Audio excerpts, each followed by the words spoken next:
Hello everyone, मैं हूं Sonali and welcome to the channel. I am a third year law student at MNLU Aurangabad and आज मैं लेके जा रही हूं आपको अपने इंटर्नशिप व्लॉग में, जो कि इस बार मैंने किया था मुंबई में। तो been hectic I will say from the starting. मैं रहती थी नवी मुंबई में, तो मुझे रोज़ ट्रैवलिंग करना पड़ता था और total travelling hours was approx 3 hours. तो ऑटो, फिर लोकल, फिर उसके बाद लोकल से फिर चेंज करके या तो रैपिडो या ऊबर लेके मैं अपने ऑफिस पहुंचती थी। कभी कभी तो बारिश इतनी ज़्यादा होती थी, फिर भी मेरा वर्क फ्रॉम होम था नहीं, तो had to reach to the office. And या ऑफिस पहुंचने के बाद कुछ देर बैठने तक ही मुझे काम मिल जाता था एंड काम करते करते कब दोपहर हो जाता था, शाम हो जाता था, मुझे पता नहीं चलता था।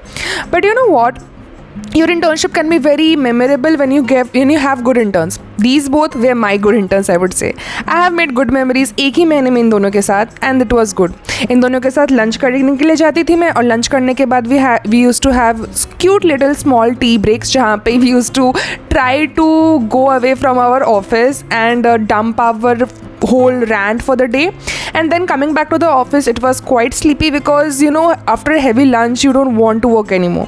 But काम तो करना पड़ता है ना internship में, so we also had to work.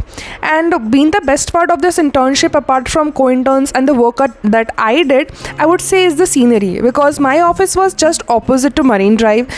So I used to get this beautiful view where people used to come from far away to get the view. I used to just sit on my chair and just by sitting on the chair I used to get this view.